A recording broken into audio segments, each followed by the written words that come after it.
Attention please.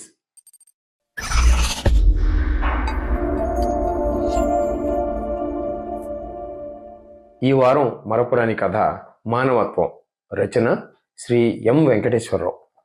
Saraswati గారు, సరస్వతి గారు అని వాకిట్లో నిలబడి పిలిచింది వరలక్ష్మి. లోపల కూరలు తరుగుతున్న సరస్వతి ఆ మాట విని తలెత్తి చూసింది. కిచెన్లో వంట చేస్తున్న గీత లోపల నుంచి బయటకు వచ్చి చూసి, ఓ మీరా ఆంటీ, అమ్మ కోసం వచ్చారా అని లోపలికి వెళ్తూ, అమ్మ నీకోసం ఎవరో వచ్చారు చూడు అంది. కళ్ళజోడు సవరించుకుని బయటకు వచ్చిన సరస్వతి ఆమెను గుర్తుపట్టింది.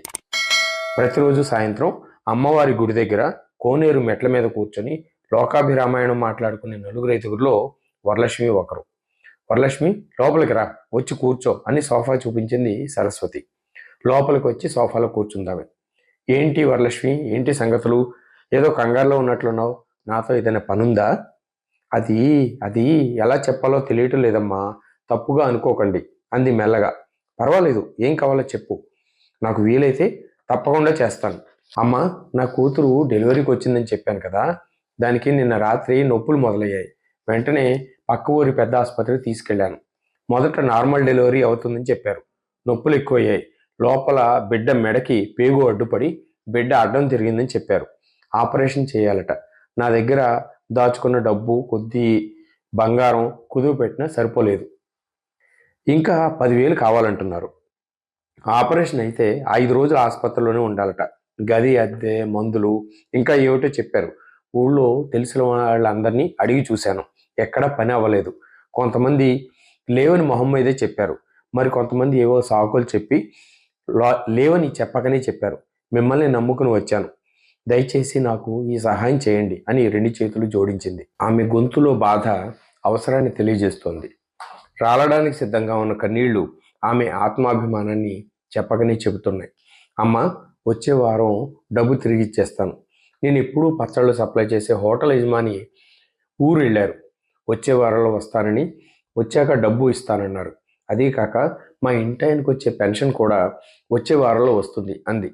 ఆ మాట వినగానే సరస్వతికి ఆశ్చర్యం కలిగింది. గుడి దగ్గర మాట్లాడే మిగతా నలుగురిని అడగకుండా తననే అడగాలనే ఆలోచన ఈ వరలక్ష్మికి ఎందుకు వచ్చిందో, అందులోనూ 1 కాదు 2 కాదు 10,000 కావాలని అడగాలని ఎలా అనిపించిందో అర్థం కాలేదు. ఒకవేళ తన పెన్షను, తన కూతురు గీత బ్యాంక్ ఉద్యోగం గురించి గొప్పగా చెప్పడం వల్లనేమో అనుకుంది. సరస్వతి ఏమీ మాట్లాడకపోయేసరికి ఇలా చెయ్యి చాపాలంటే నాకు వరలక్ష్మి గొంతులో దుఃఖంతో పూడుకుపోయింది. ఊరుకో వరలక్ష్మి, అడుగుతున్నానని ఏమనుకోకు. మీ అల్లుడు లేడా అంది సరస్వతి. ఉన్నాడమ్మా, టీచర్ ఉద్యోగం చేస్తాడు. 2 వారాల క్రితం ఫోన్లో వచ్చిన మెసేజ్ని వాళ్ళ గ్రూపుకి పంపాడట. చెప్పా పెట్టకుండా అర్ధరాత్రి పోలీసులు వచ్చి తీసుకెళ్లి జైల్లో పెట్టారు అంది. సరస్వతికి వరలక్ష్మి 1 ఏడాది నుంచే తెలుసు. అది సాయంత్రం పూట గుడి దగ్గర పరిచయమే. ఇద్దరి మధ్య డబ్బు ఇచ్చి పుచ్చుకునేంత స్నేహం లేదు.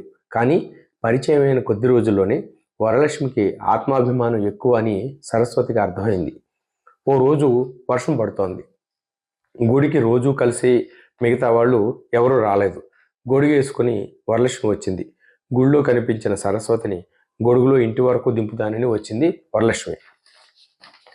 అప్పుడు తోవలో వరలక్ష్మి ఇంట్లో వాళ్ళని ఎదిరించి తాను ప్రేమించి పెళ్లి చేసుకున్నట్టు, భర్త గవర్నమెంట్ ఉద్యోగం చేసేవాడని, పెళ్ళైన 2 ఏళ్లకి కూతురు పుట్టిందని, ఆ తర్వాత సంవత్సరంలోనే భర్త యాక్సిడెంట్లో మరణించాడని చెప్పింది. ఆ తర్వాత పుట్టింటికి అత్తింటికి వెళ్లే మార్గం లేక ఇంట్లోనే పచ్చళ్ళు, పొడులు, అప్పడాలు, పిండి వంటలు చేస్తూనే టైలరింగ్ నేర్చుకున్నానని, బ్లౌజులు, చుడీదార్లు, ఎంబ్రాయిడరీ వర్క్ చేస్తానని చెప్పింది. వాటి మీద వచ్చే ఆదాయంతోనే కూతుర్ని డిగ్రీ వరకు చదివించి 2 ఏళ్ల క్రితం పెళ్లి చేశానని ఆపకుండా ఇల్లు వచ్చే వరకు చెప్పింది. ఇప్పుడు తన ఆత్మాభిమానాన్ని పక్కన పెట్టి తన వద్దకు వచ్చి చేతులు జోడించి అడగడం సరస్వతి మనసు తట్టుకోలేకపోయింది. కానీ 10,000కి ఏం చేయాలో తెలియలేదు. తనకి పెన్షన్ 7,000 వస్తుంది. అది 2 నెలల బట్టి రావటం లేదు. తన దగ్గర మహా ఉంటే 2-3 వేల వరకు ఉండొచ్చు. కానీ వరలక్ష్మి అవసరానికి అవి సరిపోవు. తాను ఏం చెబుతానోనని ఆశగా కన్నీళ్లు ఒత్తుకుంటూ చూస్తున్న వరలక్ష్మితో, కూర్చో వరలక్ష్మి, ఇప్పుడే వస్తాను అని కిచెన్లో ఉన్న కూతురు దగ్గరికి వెళ్ళింది. గీతతో వరలక్ష్మి పరిస్థితి చెప్పింది. అంతా విన్న గీత ఏమీ మాట్లాడలేదు. కూతురు చేతులు పట్టుకుని, 2 ప్రాణాలు ప్రమాదంలో ఉన్నాయని తెలిసి చూస్తూ ఎలా ఊరుకోగలం?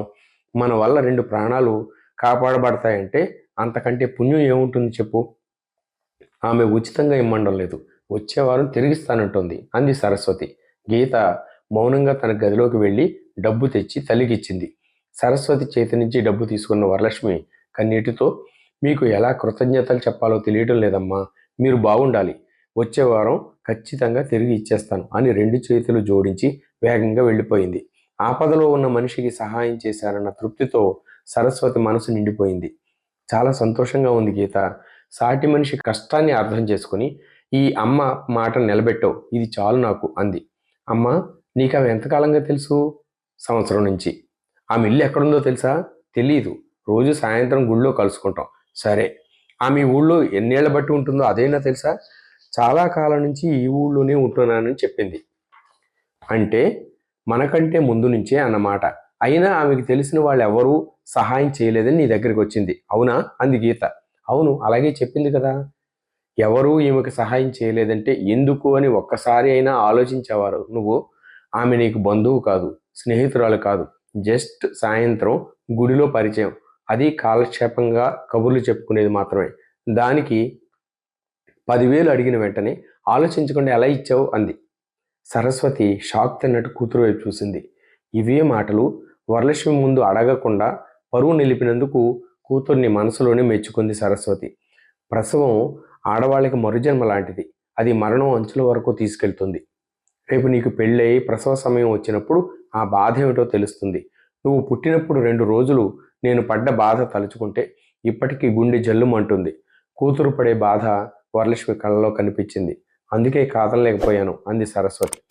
ఇదే మన బలహీనతమ్మా, వరలక్ష్మి మాటలు చెప్పి నిన్ను బాగా మోసం చేసింది అని సెల్ ఫోన్లో ఉన్న వాట్సాప్ మెసేజ్ చూపించి చదవమని ఫోన్ తెల్లి చేతికిచ్చింది గీత.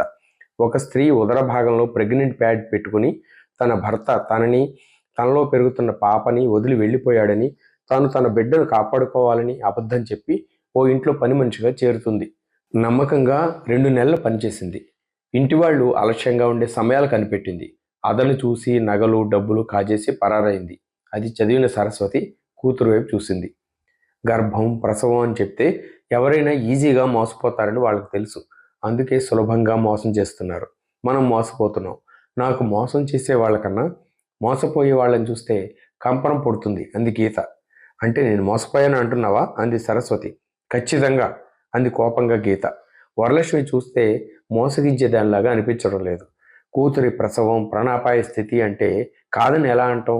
నాకు పెన్షన్ రాగానే నీ డబ్బు నీకు ఇచ్చేస్తాను అంది రోషంగా సరస్వతి. అమ్మా, నేను నిన్ను సహాయం చేయొద్దని అనడం లేదు.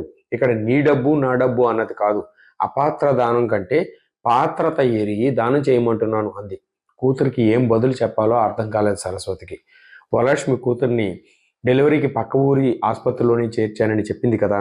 డబ్బు ఆమె చేతి ఇవ్వకుండా నువ్వే ఆసుపత్రికి వెళ్ళి డబ్బు కట్టి ఆమె కూతుర్ని చూసి వచ్చి ఉండాల్సింది. ఏమీ ఆలోచించకుండా 10,000 కొత్తిమీర కట్టించినంత సులభంగా ఇచ్చేశావు.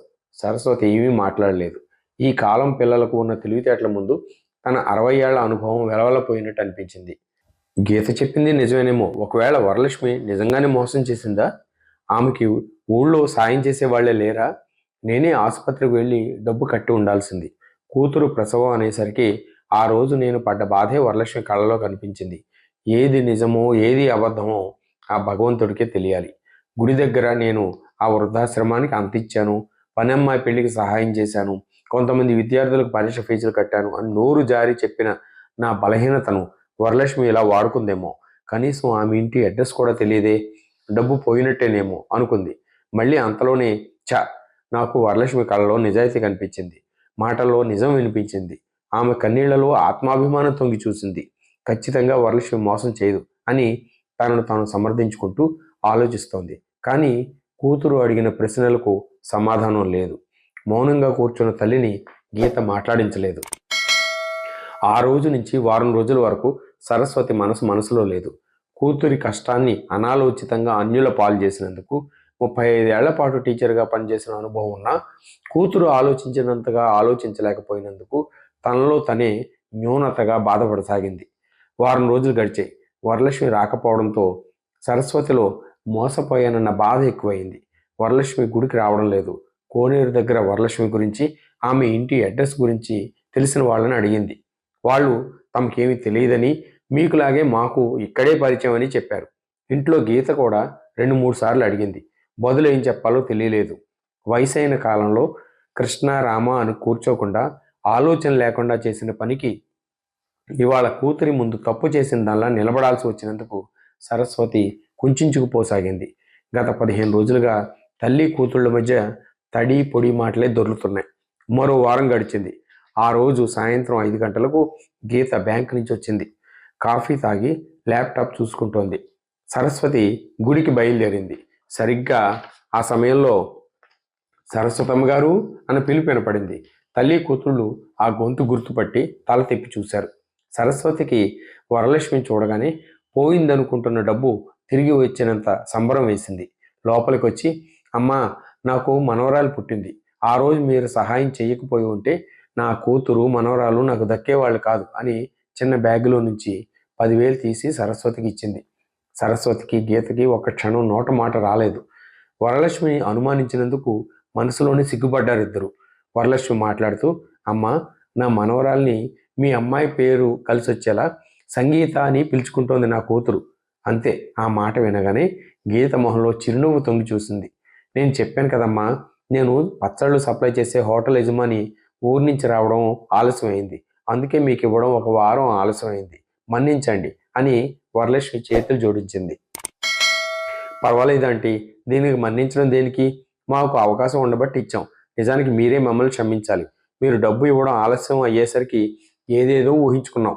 వరలక్ష్మి ముందుకు వచ్చి గీత చేతులు పట్టుకుని, అయ్యో, నేను క్షమించడం ఏమిటి తల్లి? నువ్వు నా కూతుర్ని, దాని కూతుర్ని కాపాడావు. కష్టాలు చెప్పుకోవడానికి అందరూ గుడికి వెళ్తారు. నేను అలాగే గుడికి వెళ్తుండేదాన్ని.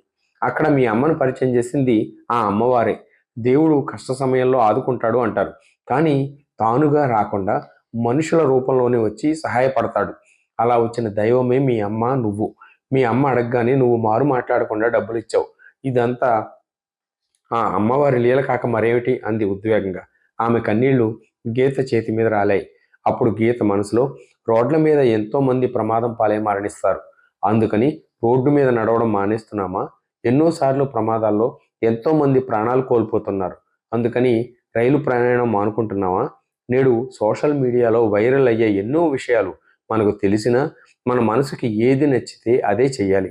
ఎవరో ఎక్కడో ఎవరినో మోసం చేశారని మనుషులందరినీ తప్పు పట్టడం ఎంత తప్పు అని గీత అనుకుంటే, భూమి ఒక్క సెకను తిరగడం ఆగినా, మనిషికి ఉచ్ఛ్వాస నిశ్వాసాలు ఒక క్షణం నిలిచినా భూమి ఉండదు, దాని మీద మనిషి మిగలడు.